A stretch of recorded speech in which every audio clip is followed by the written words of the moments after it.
नमस्कार दोस्तों, नवरात्रों का ये पावन त्योहार 9 दिनों तक मनाया जाता है। इन 9 दिनों में माँ दुर्गा के 9 अलग अलग स्वरूपों की पूजा की जाती है। नवरात्रि के पहले दिन माँ दुर्गा के शैलपुत्री स्वरूप की पूजा की जाती है।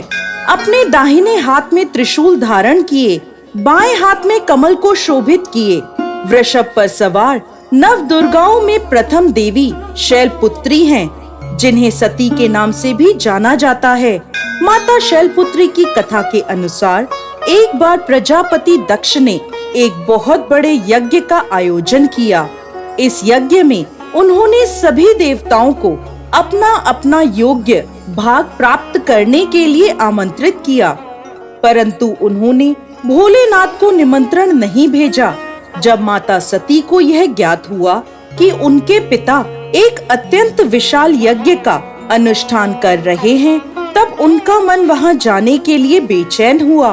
उन्होंने भोलेनाथ को अपने मन की सारी व्यथा बताई।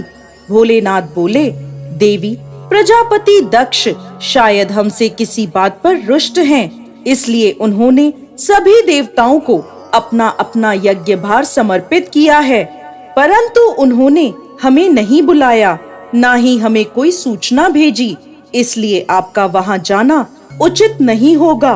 भोलेनाथ की यह बात सुनकर माता सती का मन शांत नहीं हुआ।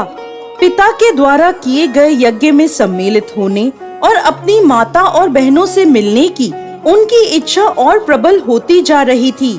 माता के आग्रह करने पर भोलेनाथ ने माता सती को वहां जाने की आज्ञा दे दी। पिता के घर जाकर माता सती ने देखा कि कोई भी उनसे प्रेम और आदर पूर्वक बात नहीं कर रहा। केवल उनकी माता ने उन्हें स्नेह से गले लगाया। बहनों की बातों में व्यंग और उपहास था। अपने परिजनों के इस व्यवहार से माता सती के मन को बहुत दुख पहुंचा। ये सब देखकर उनका हृदय शोक, ग्लानि और क्रोध से संतप्त हो उठा। वह सोचने लगी, भोलेनाथ की बात ना मानकर यहाँ आकर मैंने बहुत बड़ी गलती करी है। वह अपने पति के इस अपमान को सहन ना कर सकी और उन्होंने अपने उस स्वरूप को वहीं योगाग्नि से जलाकर भस्म कर दिया। इस दुखद घटना को सुनकर भोलेनाथ ने क्रोध में आकर अपने गणों को भेजकर दक्ष के उस यज्ञ का पूर्णतः विध्वंस करवा दिया।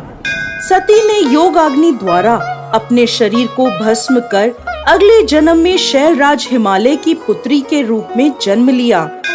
माता शैलपुत्री का जन्म शिला यानी पर्वत से हुआ है, इसलिए इनकी पूजा अर्चना करने से जीवन में स्थिरता आती है।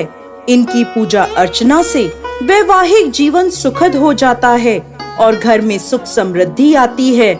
माता की पूजा अर्चना से मूलाधार चक्र जागृत हो जाते हैं, जिसके फलस्वरूप जीवन में स्फूर्ति और उत्साह का विकास होता है।